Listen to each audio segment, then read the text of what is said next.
ब्रह्मर्षि पितामह पत्री जी, हम सबकी प्यारी स्वर्ण मैम, आपको आत्मवंदन। आप सभी को जो लाइव सुन रहे हैं, अभी मारुति ध्यान केंद्र में बैठे हैं और सुन रहे हैं, आप सभी को प्रणाम, आत्मवंदन। और जो मकरंद गीता के माध्यम से सुनेंगे या अध्ययन करेंगे, स्वाध्याय करेंगे, आप सभी को प्रणाम एंड आत्मवंदन।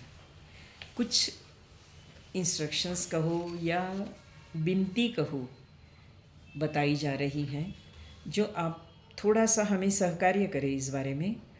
एक तो जो ये मकरंद गीता ऐप बना हुआ है, ये केवल भगवत गीता के विजडम के लिए बना हुआ है। कोई भी इसमें किसी भी प्रकार का विजडम ऐड न करिए।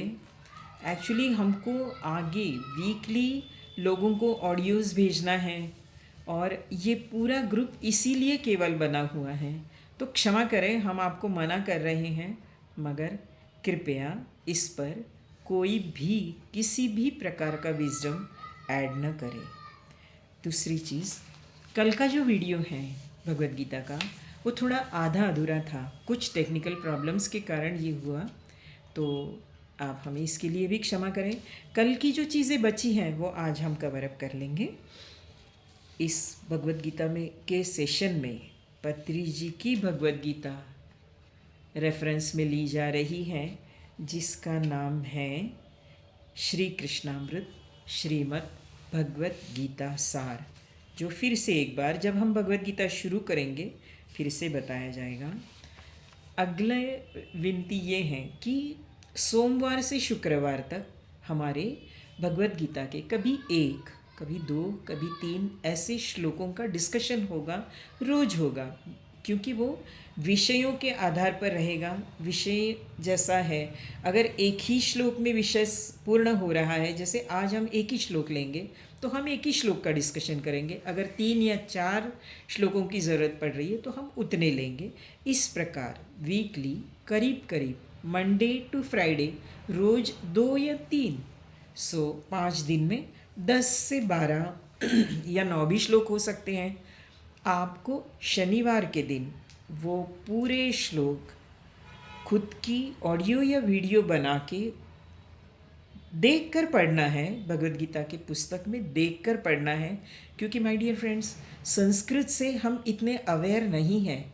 ये भाषा थोड़ी सी टंग ट्विस्टिंग है और धीरे धीरे हो जाएगा। आज आपको 10 मिनट लग रहे हैं, तो आई एम श्योर मेरे पास कुछ ऐसे स्टूडेंट्स हैं जो 3-4 महीने में लिटरली 3 से 4 मिनट में 2-2 श्लोक कंप्लीट करते हैं। तो आपका भी ऐसे होगा डेफिनेटली, क्योंकि एक ग्रंथ के ब्लेसिंग्स भी रहते हैं। जब हम इसके साथ जुड़ जाते हैं तो वो ब्लेसिंग्स हमको मिलना शुरू हो जाता है, मगर हम अपनी श्रद्धा और विश्वास के साथ इससे जुड़ना बहुत ज़रूरी है। और एक ये है कि हर महीने में वीक में 10 to 11 श्लोक्स हो रहे हैं, वैसे हर महीने में करीब करीब 40 श्लोक्स होंगे। तो इस 40 श्लोक्स में के कुछ श्लोक जो हमारे जीवन को अत्यंत उपयोगी हैं, जीवन जीते समय कैसे ये कुछ क्षण हमें इस श्लोकों का जीवन में अगर हम उसको लाएं, इस श्लोक का भावार्थ समझे, तो हमारे लिए बहुत जीवन आनंददायी बनेगा, जीवन में एक अच्छा परिवर्तन आएगा। इसीलिए तो हम इस भगवत गीता का अभ्यास कर रहे हैं। तो वंस इन अ मंथ ये 5 श्लोक जो आपको यहाँ से बताए जाएंगे पढ़ते पढ़ते बीच बीच में, कि ये श्लोक बहुत इम्पोर्टेंट, जैसे आज का श्लोक है वो भी अत्यंत इम्पोर्टेंट है। एक ही श्लोक आज हम करेंगे, तो उस श्लोक को भी आप याद रखेंगे। मंथ में एक बार लास्ट फ्राइडे ये 5 इम्पॉर्टेंट श्लोक आपको बताए जाएंगे, उसका भावार्थ एक बार फिर से बताया जाएगा। वो 5 श्लोक आप सैटरडे के दिन पढ़ के भावार्थ खुद बताएंगे, उसकी ऑडियो या वीडियो आपको भेजना है। इस प्रकार इस भगवत गीता का सत्र चालू रहेगा। जो पत्री जी की भगवत गीता है, ओरिजिनल भगवत गीता में 700 श्लोक हैं, मगर पत्री जी की भगवत गीता में केवल 102 श्लोक हैं, मगर बहुत ही इम्पोर्टेंट श्लोक हैं। उन्होंने पूरा अर्क निकाला है भगवत गीता का, एक ध्यानी के लिए, एक योगी के लिए, एक ज्ञानी के लिए कैसे भगवत गीता महत्वपूर्ण है, कितने श्लोक इस पूरे भगवद गीता 700 श्लोक में से कितने श्लोक महत्वपूर्ण हैं वो उन्होंने अलग करके हमारे सुविधा के लिए ये पब्लिश की गई है पुस्तक, जो हमें बहुत ही महत्वपूर्ण लगी और हम सब इसका अध्ययन करेंगे। इस प्रकार माय डियर फ्रेंड्स, हम अभी भगवद गीता का अभ्यास शुरू करेंगे। ये सब जो आई विल नॉट से इंस्ट्रक्शंस अभी जो हमने डिस्कस किया है, ये एक विनती है, बस इसके पीछे उद्देश्य एक ही है, हर एक व्यक्ति भगवद गीता से जुड़े। हमारी मैम ने कल बताया कि कम से कम 20 श्लोक भी आप प्रॉपरली याद रखें, उसका भावार्थ याद रखें तो, और उसका चिंतन मनन करते रहें तो आपके जीवन में 100% परिवर्तन आएगा, जीवन मंगलमयी होगा। ये शास्त्र ही ऐसा है क्योंकि ये भगवान के मुख से निकला हुआ शास्त्र है, ये दिव्य वाणी है दोस्तों। तो उसमें भी पत्री जी ने हमें और भी सुविधाजनक करके दिया है कि बच्चों 700 श्लोक तक मत जाओ, आपको केवल 100-102 श्लोक में मैं आपको गीता का सार बता रहा हूँ। तो माय डियर फ्रेंड्स, हम और आप सब मिलके इस गीता का अध्ययन शुरू करते हैं। आज का पहला दिन है। पत्री जी के भगवद गीता में दूसरे अध्याय के 3 श्लोक से उन्होंने शुरू किया है। दूसरे अध्याय से 3 श्लोक। हम इसलिए पहला अध्याय भगवद गीता का जो है वो क्या है, थोड़ी सी क्यूरियोसिटी तो सबको रहेगी कि यार दूसरा अध्याय शुरू किया है मगर पहला क्यों नहीं। तो पहले अध्याय में केवल अर्जुन के प्रश्न हैं। हमको प्रश्न भी थोड़े से पता चाहिए, तभी उत्तर क्यों दिया गया है ये हमको समझ में आएगा।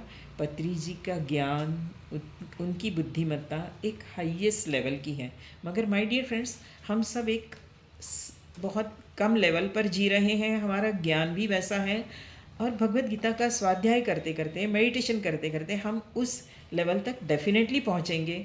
मगर अभी इसीलिए हम थोड़ा सा पहले अध्याय में क्या दिया हुआ है, क्यों तीसरे अध्याय के 3 श्लोक से हम शुरू कर रहे हैं, ये हम देखेंगे। तो भगवद गीता में पहला अध्याय जो है जिसमें कुछ पात्र हैं, एक है धृतराष्ट्र, कुछ महत्वपूर्ण पात्र हैं। क्यों है धृतराष्ट्र महत्वपूर्ण कि जब तक बुरा क्या है पता नहीं चलेगा ना, तब तक अच्छा भी पता नहीं चलेगा। क्यों ये अच्छा है? क्योंकि ये बुरा भी है। तो धृतराष्ट्र बुरा नहीं है इंसान, मगर अब सिचुएशन ऐसी है जिसमें वो फंस गया है कहो, या उसने कुछ गलत निर्णय लिए हैं जिसके कारण वो थे भी अंधे। तो माय डियर फ्रेंड्स, वो सिर्फ बाहर से अंधे नहीं थे, वो अंदर से भी अंधे थे। क्यों? क्योंकि देखिए, आप भगवद गीता का पहला श्लोक अगर देखेंगे, पहला श्लोक है जो आपको बहुत ज़्यादा देखने की या सुन ये नहीं है, मैं जस्ट ऐसे ही रेफरेंस के लिए कुछ कुछ बीच में श्लोक बोलती रहूँगी। धर्म क्षेत्रे कुरुक्षेत्रे समवेतायुयुत्सवा मामका पांडवाश्चैव किम कुर्वत संजय। इस धर्म क्षेत्र, कुरुक्षेत्र, क्षेत्र मतलब शरीर, इसमें क्या मेरे और पांडवों के पुत्र, माय डियर फ्रेंड्स, पांडु पुत्र उनके भाई के ही बच्चे थे, तो एक घर के बच्चे हैं ये, मगर धृतराष्ट्र ने मेरा तेरा शुरू किया। इसीलिए धृतराष्ट्र जैसे इंसान को पूरे 700 श्लोक में केवल एक श्लोक दिया गया है, उसके बाद उनको बाहर रखा गया है कि भगवद गीता संदेश दे रही है, मेरा मेरा तेरा तेरा मत करो, हमारा। हमें अपने लिए केवल नहीं जीना है, मैं मेरा मुझे, ये जहाँ आ गया ना वहाँ हमारी विचारों की संकीर्णता है। भगवद गीता कहती है हमारा, हमें। आप सोचिए माय डियर फ्रेंड्स, हम जब इस जगत में आए क्या लेके आए थे? जो कुछ हमें मिला है वो अस्तित्व ने दिया है, ईश्वर ने दिया है कहो, परमात्मा ने दिया है, और हम उस सभी चीज़ का इस्तेमाल हमारे अपने लिए केवल कर रहे हैं। होना क्या चाहिए जहाँ से मिला है उसको वापस करना है ना। 100% नहीं कर सकते, 5 to 10% तो करो। इसीलिए हम जब ध्यान सीख रहे हैं तो हमको दूसरों को सिखाना है। हमारे पास कोई ज्ञान है, हम दूसरों को देना चाहिए। केवल धन का दान ही दान नहीं है। आप श्रमदान कर सकते हो, आप ज्ञान दान कर सकते हो, आप एक मुस्कुराहट दे सकते हो, वो भी एक ज्ञान दान है। तो माय डियर फ्रेंड्स, ऐसे अस्तित्व ने हमको दिया है तो उसको वापस देना है। हमारी भगवत गीता तो स्पष्ट शब्द में कहती है, जो केवल अपने लिए जीता है वो स्तेन है। संस्कृत में स्तेन का हिंदी में अर्थ होता है चोर है। तो माय डियर फ्रेंड्स, हमें अपने लिए केवल जीना नहीं है। भगवत गीता का पहला ये है कि हमें इस सृष्टि में हर एक के लिए, हमारे अगल बगल में कुछ प्राणी हैं उनको कुछ दे दो, कुछ गरीब हमारे इसमें भिक्षा मांगने आया है, कुछ दे दो उसको। नहीं दे पाए, एक मुस्कुराहट तो दो कम से कम, मगर उसकी आलोचना मत करो। आपका ये अधिकार नहीं है। भगवत गीता इससे मानती नहीं है। इस प्रकार धृतराष्ट्र को भगवत गीता से बाहर किया है। दूसरा पात्र है संजय, बिल्कुल धृतराष्ट्र से अपोजिट। संजय कैसे थे? सम्यक दृष्टि थी। सम्यक दृष्टि मतलब सम में रहते थे। भगवत गीता का श्लोक है, सुख दुखे समे कृत्वा लाभ अलाभौ सम। सुख में भी आप बहुत ज़्यादा इतराओ मत। सुख को भी पचाना आना चाहिए, दुख को भी पचाना आना चाहिए। सुख में को पचाना कैसे है भाई? सुख में आपके पास बहुत सारी चीज़ें आई हैं तो आप दूसरों को बांटो। आप दूसरों को अगर अपने सुख, अपनी चीज़ें बांटना शुरू करोगे तो अस्तित्व आज जो आपको 20% दे रहा है ना, वो 200% देना शुरू करेगा। जब तक रूम की एक ही खिड़की खुली रहेगी ना, हवा अंदर नहीं आएगी। क्रॉस वेंटिलेशन बहुत ज़रूरी है। दूसरे खिड़की से हवा जब बाहर जाती है ना, तभी एक खिड़की से अंदर आती है। वैसे ही हमारे पास जो है पूरी तरह से, हम भी जानते हैं, हम भी संसारी हैं, हम भी व्यवहार कर रहे हैं, पूरी तरह से हम नहीं दे सकते। 5%, 10%, इतना तो कम से कम हम किसी आश्रम को दो, दान दो, अस्तित्व को दो, किसी को भी दो, किसी ज़रूरतमंद को दो। तो ये हमें करना बहुत ज़रूरी है। ये है सम्यक दर्शन जो संजय के पास था। ये सम्यक दर्शन रहने के कारण क्या हुआ?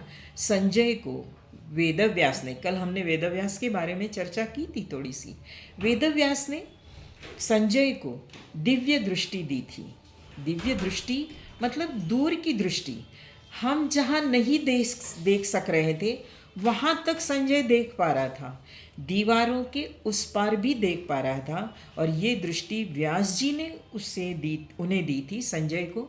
और जिसके कारण माय डियर फ्रेंड्स, हम भगवत गीता के 11वें अध्याय में देखेंगे, भगवान ने विश्वरूप दर्शन दिखाया था कि अर्जुन, 10वें अध्याय में बताया कि अर्जुन, घोड़ों में उत्तम घोड़ा उच्चैश्रवा मैं हूँ, नदियों में गंगा मैं हूँ, पर्वतों में हिमालय मैं हूँ। मतलब हर चीज़ में जो उत्तम, अति उत्तम है, वो सब मैं हूँ। अर्जुन ने कहा तुम तो हो, मगर मैं इसको मानूँ कैसे? तब भगवान ने विश्वरूप दर्शन, सब में मैं कैसा हूँ ये बताया, उसको विश्वरूप दर्शन कहते हैं। माय डियर फ्रेंड्स, अर्जुन एक अच्छा साधक था, मगर वो इसको पचा नहीं पाया। हे कृष्ण, हे यादव, हे सखेती, मैं इसको नहीं देख पा रहा हूँ, अर्जुन कह रहा है। मगर वही विश्वरूप दर्शन संजय देख पाया, क्योंकि संजय सम्यक दर्शन में था, हमेशा समता में रहता था, सुख से इतराता नहीं था, दुख से मुरझाता नहीं था। हम और आपको फिर से एक गीता संदेश दे रही है कि हम और आप अगर सम्यक दर्शन में रहे तो हमारी दृष्टि सिंपल दृष्टि नहीं रहेगी, दृष्टि दिव्य दृष्टि हो जाएगी। हम उस परमात्मा को, उस आत्म तत्व को सहज देख पाएंगे। माय डियर फ्रेंड्स, गीता का ये दूसरा संदेश है। तीसरा पात्र है अर्जुन, जो हमारे जैसा है, कभी आत्म तत्व में रहता है, कभी शरीर तत्व में आता है। जब मेडिटेशन करेगा तब आत्मा के बारे में सोचेगा, बैठ के, और जब संसार में आएगा तब शरीरों के बारे में सोचेगा। इसीलिए गीता कही गई है कि अर्जुन अर्जुन ने क्या किया, युद्ध तो करना चाहता था, मगर देखिए विचारों की कैसी डामाडोलता हमारी भी रहती है। तो ये भगवत गीता ये केवल अर्जुन के लिए नहीं है, ये हम सबके लिए हैं। हम सब विचारों में अभी बोलते नहीं नहीं मैं ये करूँगा करूँगा, कल आएगा तो नहीं यार ये नहीं हो सकता। एक छोटी सी कहानी बताऊँ कि एक माता जी थी, श्री श्री रविशंकर के आश्रम में जब मैं जाती थी तब उनके मुख से सुनी थी। तो वो बोले कि एक माता जी थी, रात के 1 बजे दरवाज़ा खटखटाई कि मुझे इनको मिलना है, श्री श्री को मिलना है करके। तो उनके ये बोले कि अभी 1 बजे, श्री श्री अभी सोए हैं। बोली नहीं नहीं मुझे अभी मिलना है। बोले माता जी ऐसी क्या जल्दी है? बोली ये मन है, ये बहुत डामाडोल है। आज पता नहीं सुबह से मेरे मन में एक विचार आ रहा है कि मैं इनकी संस्था को 2 लाख रुपीज़ डोनेट करूं। हो सकता है ये कल तक मेरा विचार न रहे, 2 लाख से मैं 50,000 पे आ जाऊं। इसीलिए मैं अभी इसी वक्त इसको सर श्री श्री को बताना चाहती हूँ। श्री श्री रविशंकर महाराज के बारे में बात कर रही हूँ, और मैं उस संस्था को चेक देना चाहती हूँ। हमारा और आपका मन भी ऐसा ही है, अर्जुन भी ऐसा ही डामाडोल है। अर्जुन युद्ध करने के उद्देश्य से युद्ध के मैदान में तो आया है, कृष्ण को लेकर आया है कि कृष्ण तुम मेरे सारथी बनोगे तो मेरा आसान हो जाएगा। क्योंकि देखिए सबसे डिफ़िकल्ट रोल है सारथी का। कैसे आप बोलोगे, सामने की सेना के भी बाण जा रहे हैं आपके ऊपर से अगल बगल से, आपकी सेना के भी बाण जा रहे हैं आपके ऊपर से अगल बगल से, मगर आपको स्थिर रहना है। तो अर्जुन को पता था कि ये कृष्ण जो है स्टेबल, क्या स्टेबल कहे, मतलब उनके इसी से हम स्टेबल हो रहे हैं, उनकी चिंतन से। तो इतने स्टेबल सारथी को अर्जुन ने चुना, अर्जुन ने उनको युद्ध मैदान में लाया, और युद्ध मैदान में जब आए तब बोले कि सेनयोरुभयोर मध्य रथम स्थापयम अच्युत। कृष्ण को अच्युत मतलब जो पद से कभी च्युत नहीं होता, अपने पद से हटते नहीं हैं। सेना के बीच में मेरे रथ को खड़ा करो। और जब तब रथ को खड़ा तो कृष्ण ने किया। कृष्ण भी कुछ कम चालबाज नहीं थे, उन्होंने ऐसे जगह पे खड़ा किया कि जहाँ द्रोण थे, गुरु द्रोण थे, जहाँ भीष्म पितामह थे, कि देख देख तू युद्ध करने आया है ना, तुमको इन सबको मारना है। उसने सैनिकों के सामने नहीं खड़ा किया, इम्पॉर्टेंट लोगों के सामने खड़ा करके उनको, और कहा पश्यैतान कुरु अंश, इनको सिर्फ देख, साक्षी भाव से देख। अर्जुन ने क्या किया, दृष्ट्वेमं स्वजनम कृष्ण, मेरे लोग हैं ये, इस भाव से देखा। हम और आपको पत्री जी, स्वर्णा मैम मेडिटेशन में यही बोलते हैं कि फ्रेंड्स, इस सांसों को दृष्टा भाव से देखते देखते इस संसार को भी दृष्टा भाव से देखना शुरू करो। इस संसार को दृष्टा भाव से देखना है मतलब क्या है कि ये सब शरीर तत्व नहीं है, ये आत्म तत्व है। हम क्या कर रहे हैं, ये मेरा, ये तेरा, ये मेरा बेटा, ये मेरी बेटी, ये पड़ोसी का बेटा, ये जहाँ शुरू होता है ना, वहाँ महाभारत शुरू होता है। और इस महाभारत से बाहर निकालने ही कृष्ण ने इतना पूरा गीता का उपदेश किया है, हम और आपको इससे बाहर निकालने के लिए। क्योंकि अर्जुन की जैसी विचारधारा है, युद्ध के मैदान में तो आया है, अभी युद्ध करना भी नहीं चाहता, यहाँ तक बोल रहा है कि कृष्ण, क्योंकि कृष्ण बोल रहे, अभी हम आज के इसमें देखेंगे कि तुम उठो युद्ध करो, तुम गलत कर रहे हो, तुम अधर्म के, कृष्ण को जिसने धर्म की स्थापना की है उसको कह रहे हैं कि तुम अधर्म के रास्ते पर मुझे ले जा रहे हो। धर्म इनको सिखाना है, जिसने धर्म बनाया है उसको तुम धर्म सिखा रहे हो। मतलब हम और आप यही करते हैं, गुरु के सामने या एनलाइटन पर्सन के सामने कुछ भी बोलते हैं, वो कुछ हमें संदेश देते हैं, मगर हम बोलते नहीं नहीं मैं जो बोल रहा हूँ सही है ना। हम भी अर्जुन की अवस्था में। तो इस तरीके से my dear friends, Bhagavad Gita बोलते बोलते बहुत कुछ संदेश दे जाती हैं कि सामने वाला एनलाइटन पर्सन क्या बोल रहा है, उस पर श्रद्धा रखो, विश्वास रखो। वो जो बोल रहा है वो अगर करोगे तो जीवन में परिवर्तन आने के लिए टाइम नहीं लगेगा। इस प्रकार हम और आप, जैसे अर्जुन को शरीर के स्तर पर, अभी तक अर्जुन था, शरीर के स्तर पर रहने के कारण वो सभी को शरीर के स्तर पर देख रहा था। मेरे पितामह, मेरे गुरु द्रोण, जिन्होंने मुझे शस्त्र विद्या सिखाई है, क्या मैं उन्हें मारूं? जिनके गोदी में मैं खेला हूं, क्या मैं उन्हें मार डालूं? मैं कैसे? व्यावहारिक दृष्टया आप और हम सोचेंगे ये बात तो सही है यार, हम अपने दादाजी को थोड़ी ना मार डालेंगे, हम आपके गुरु को थोड़ी ना मारेंगे। मगर माय डियर फ्रेंड्स, कृष्ण कह रहे हैं, परमात्मा कह रहे हैं कि ये आत्म तत्व है, ये मरेंगे नहीं। ये हम और आप सब अब कुछ सालों के लिए ये हमारी अभिव्यक्ति है। ये जैसे समुद्र है, समुद्र की तरंगे हैं, तरंगे उठती हैं फिर समुद्र में जाती है। वैसे ही 60, 65, 70 साल तक ये एक तरंग उठी है, ये फिर से समुद्र में जाने वाली है।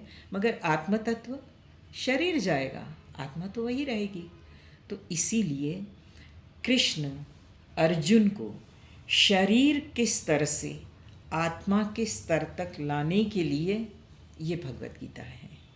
ये 700 श्लोकों की भगवत गीता तो हम पढ़ नहीं पा रहे हैं। फिर एक बार कहूँ, पत्री जी ने जो 102 श्लोक की भगवत गीता जो योगियों के लिए, जो ध्यानियों के लिए हैं, उसका सार निकाला गया है, वो हम इसके साथ हम रहेंगे।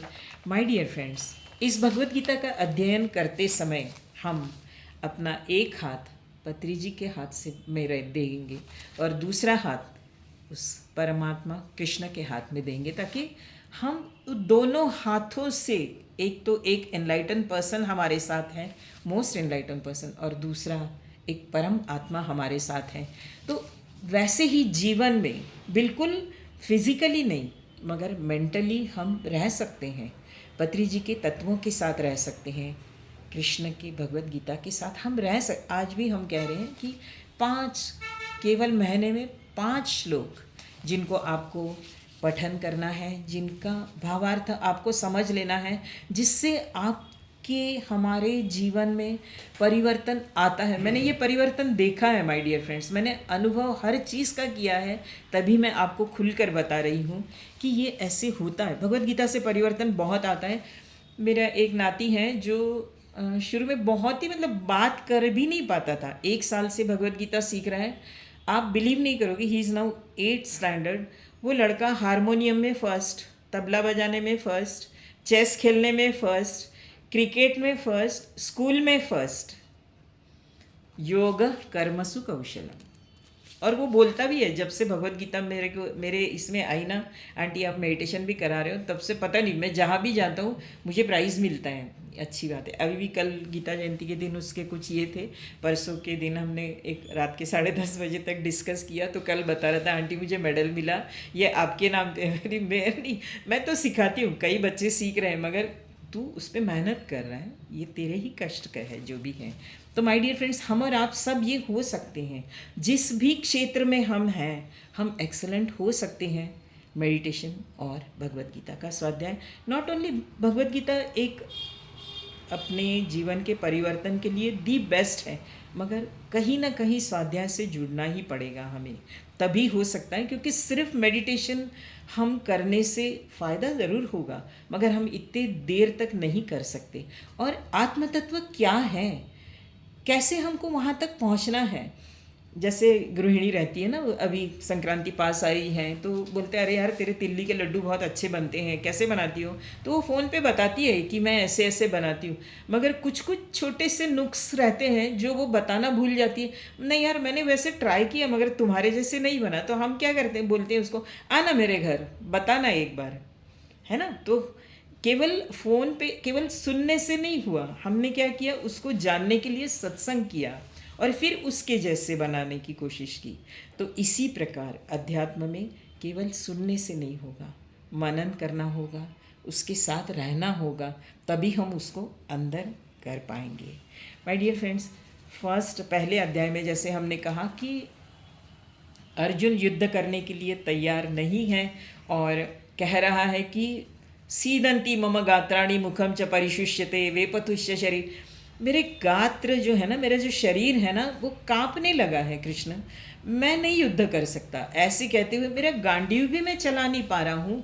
ऐसे कहते हुए अर्जुन रथ के पिछले भाग में, वो तो रथ में बैठे ही थे, कृष्ण अगले भाग में थे, सारथी थे, पिछले भाग में गांडीव नीचे रखकर बैठ गए। अब कृष्ण ने बोलना शुरू किया। कृष्ण भी एक बहुत अच्छे लिसनर थे माय डियर फ्रेंड्स। जब तक हम अच्छे श्रोता नहीं होते ना, अच्छे लिसनर नहीं होते, तब तक हम अच्छे वक्ता भी नहीं बन सकते। धृतराष्ट्र अंधा था, सुनता भी नहीं था। व्यास ने इतने उपदेश किए, दिव्य दृष्टि देनी चाहिए, सुना नहीं, नहीं नहीं नहीं चाहिए, मुझे नहीं चाहिए, आउट। मगर हमें इसीलिए एक अच्छे लिसनर बनना है, तभी हम एक अच्छे वक्ता भी बन सकते हैं। वैसे कृष्ण ने अर्जुन की पूरी दलीलें सुन ली। अच्छा, अधर्म बोल रहा है, ठीक है ठीक है। अच्छा, फिर स्वर्ग नहीं मिलेगा बोल रहा है, हाँ ठीक है। अच्छा, तू भिक्षाटन करेगा बोल रहा है, ठीक है। सभी प्रश्नों के तेरे बाद में धीरे धीरे उत्तर देता हूँ। और फिर दूसरे अध्याय से उन्होंने उत्तर देना शुरू किया।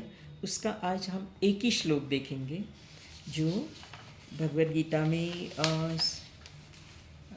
सर इनके पास जो भगवद गीता है ना, इसमें संधि विच्छेद करके दिया हुआ है। अच्छा। तो वो आसान हो जाएगा पढ़ने के लिए। अध्याय दूसरा, श्लोक नंबर 3।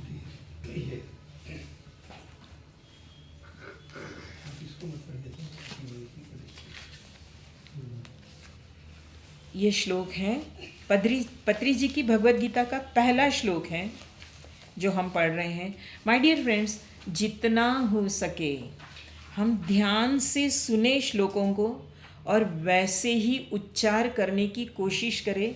मुझे भी पता है, मैंने भी संस्कृत छोड़ के 40 साल के बाद फिर से संस्कृत पढ़ना शुरू किया था भगवद गीता के माध्यम से। शुरू में बहुत दिक्कतें आई, मगर उसके पीछे लगे रहो तो अपने आप हो जाता है।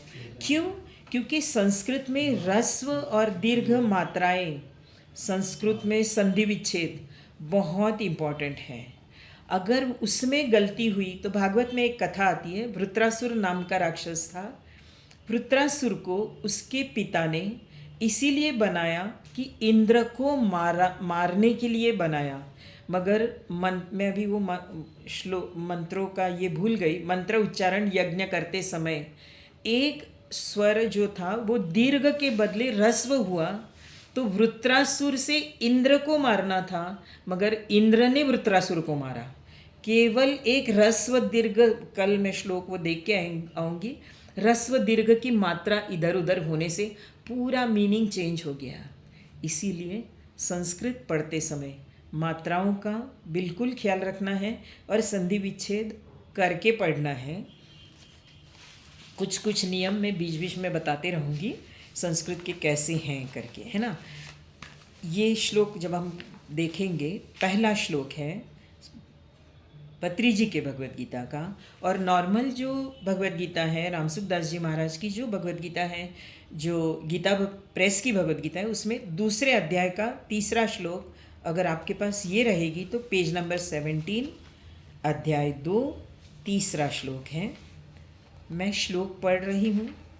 क्लैब्यम मास्म गमः पार्थ नेतत् त्वयि उपपद्यते क्षुद्रम हृदय दौर्बल्यम त्यक्त्वा उत्तिष्ठ परंतप।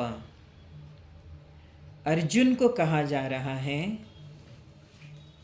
क्लैब्यम, नपुंसकता। अर्जुन ने जो सबको बुला के युद्ध के मैदान में लाया तो था, मगर अब बोलने लगा है कि मैं युद्ध नहीं करूँगा।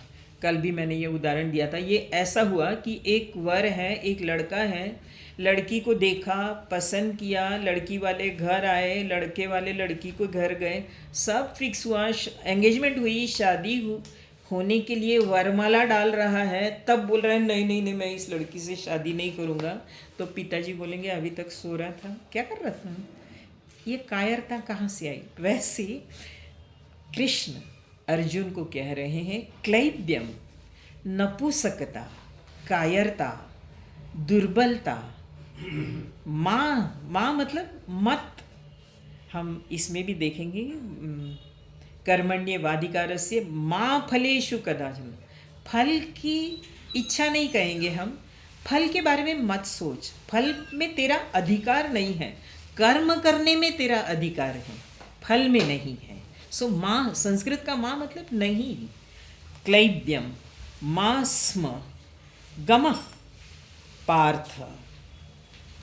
गम मतलब प्राप्त न हो, नपुंसकता या कायरता को प्राप्त मत हो। पार्थ, पार्थ ये शब्द कृष्ण जब अर्जुन के प्रति बहुत प्यार उमड़ता था ना, तब पार्थ बोलते थे। पृथा, उनकी माँ का नाम पृथा पुत्र थी, वो पृथा पुत्र, इसलिए पार्थ। क्लैब्यम मास्म गम पार्थ न एतत्, ये उचित नहीं है। न एतत् त्वयि, तुम्हारा, उपपद्यते क्षुद्रम, हृदय दौर्बल्यम, हृदय की दुर्बलता। माय डियर फ्रेंड्स, इस श्लोक का ये शब्द बहुत इम्पॉर्टेंट है, इसको थोड़ा सा अंडरलाइन करके रखेंगे। क्षुद्रम हृदय दौर्बल्यम त्यक्त्वा उत्तिष्ठ परंतप। यहाँ कृष्ण हमें ये भी बता रहे हैं कि गुस्सा भी कर रहे हैं, उनको कायर भी बोल रहे हैं, मगर प्यार से पार्थ भी कह रहे हैं। प्यार से उनको परंतप, परंतप मतलब तुम्हारे सामने शत्रु तो कांप रहे हैं और तुम इस समय ये बोल रहे हो, ये भाव प्रकट कर रहे हो। मतलब हमको किसी को अगर किसी के ऊपर गुस्सा भी करना है तो उसको पहले उभारना भी है कि अरे यार तू तो कितना अच्छा है, ये ऐसे नहीं होना चाहिए था तेरे से, तुमने ये बोलना नहीं चाहिए था। इस तरीके से हमें समझाया जा रहा है कि आपको अगर डांटना है तो हार्श वे में किसी को भी नहीं डांटना है, हमको शुगर कोटेड टैबलेट खिलानी है, कड़वी टैबलेट खिलानी है मगर शुगर कोटेड। तो ये बहुत ज़रूरी, नहीं तो लोग हमसे दूर जाने लगते हैं। सो कृष्ण समझा रहे हैं कि क्लैब्यम मास्म गमः पार्थ न एतत् त्वयि उपपद्यते क्षुद्रम हृदय दौर्बल्यम त्यक्त्वा उत्तिष्ठ परंतप। ये कहा जा रहा है कि ये कायरता, ये नपुंसकता तुम में आई कहाँ से? अभी तक तो तुम बोल रहे थे कि युद्ध करना है, युद्ध करना है। माय डियर फ्रेंड्स, ये इसीलिए हुआ कि युद्ध के पहले धृतराष्ट्र जो अतिशय दुष्ट थे, वो चाहते नहीं थे युद्ध हो।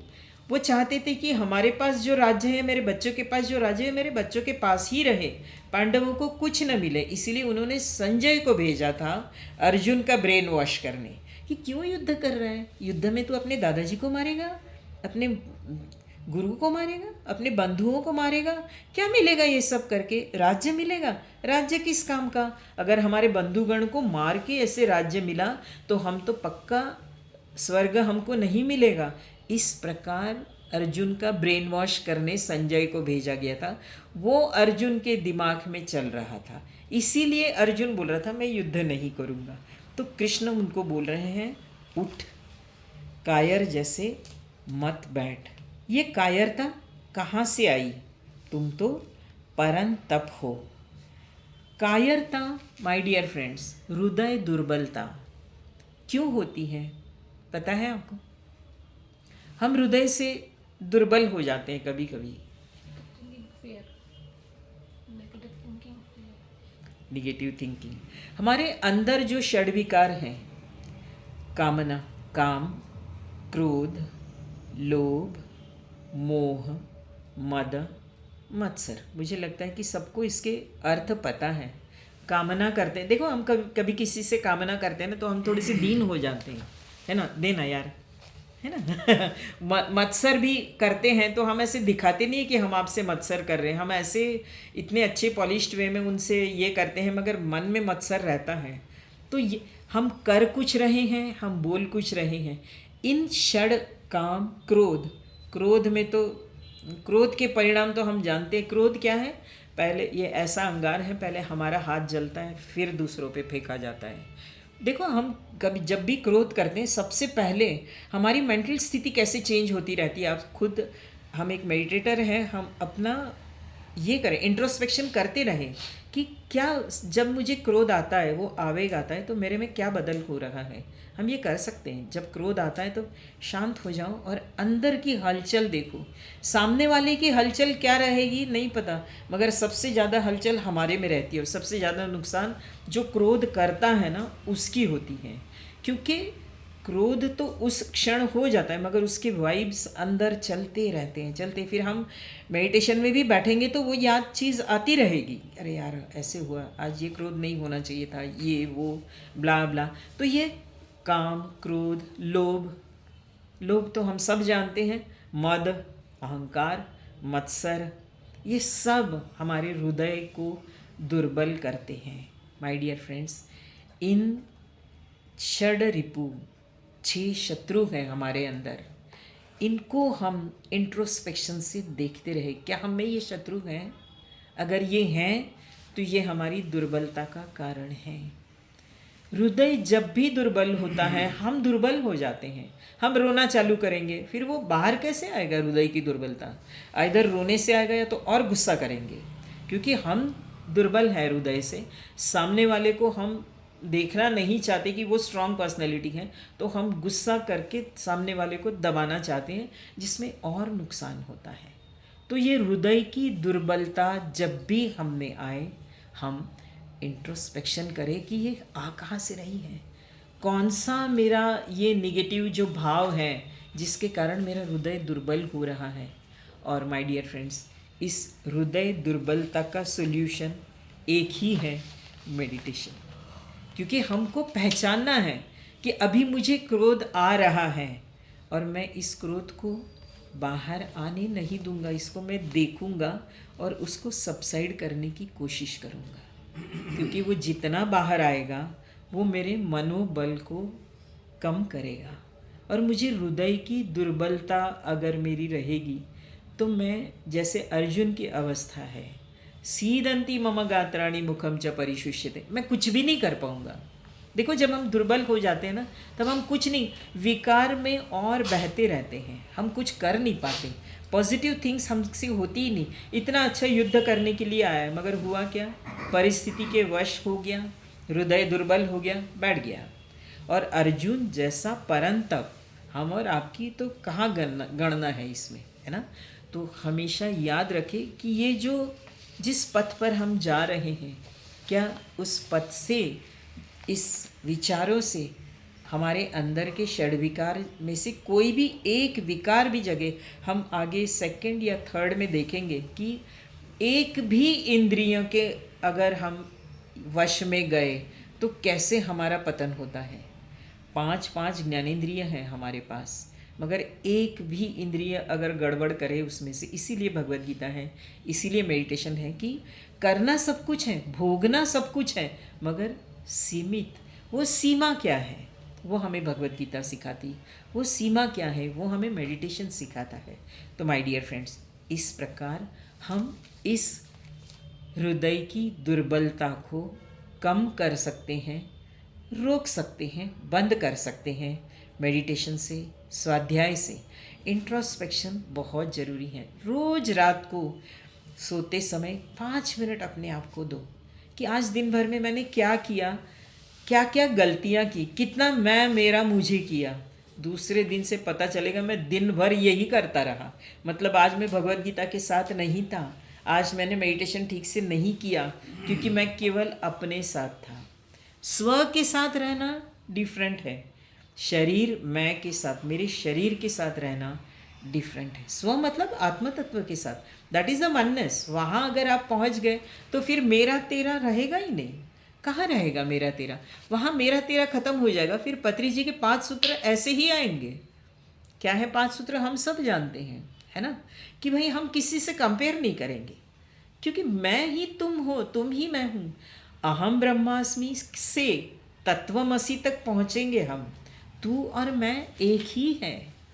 ये पहुँचने के लिए ही तो हम मेडिटेशन कर रहे हैं। और जब वननेस में आ गए तो नो कंप्लेंट्स, जजमेंट्स क्या करें, किसके बारे में? क्योंकि तुम और मैं एक ही हूँ, फिर क्या जजमेंट करूँ? तुम ऐसे हो, मैं मतलब मैं भी ऐसी हूँ, क्योंकि वही आत्मा मेरे में भी है। No judgements, no interference, except, सबको एक्सेप्ट करेंगे। फिर हम जब वननेस में आएंगे, ये वननेस होगा मेडिटेशन और स्वाध्याय से। भगवद गीता जैसे ग्रंथों का, खास करके पत्री जी की भगवद गीता जो है, इसका स्वाध्याय करते रहिए माय डियर फ्रेंड्स। हम सबके जीवन में परिवर्तन हम चाहते हैं, मैं भी चाहती हूँ और भी चाहते हैं, क्योंकि हम अभी तक उस स्तर तक पहुँचे नहीं हैं। हम अभी भी बहुत नीचे स्तर तक हैं और पहुँचेंगे, आज नहीं तो कल पहुँचेंगे। समुंदर में सभी नदियाँ जाके मिलेगी, आज नहीं मिली तो कई जन्मों के बाद मिलेगी, मगर मिलेगी। मगर हम तो मेडिटेटर्स हैं, हम तो इसी जन्म में उसमें मिलेंगे। इसीलिए मेडिटेशन करते रहिए, भगवद गीता के स्वाध्याय के लिए हमारे साथ जुड़ते रहिए, ताकि आपको अलग से समय नहीं देना पड़ेगा।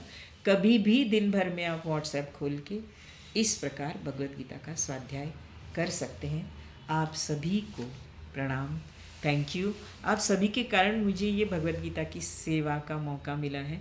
सो I am very much thankful for you all. Thank you very much.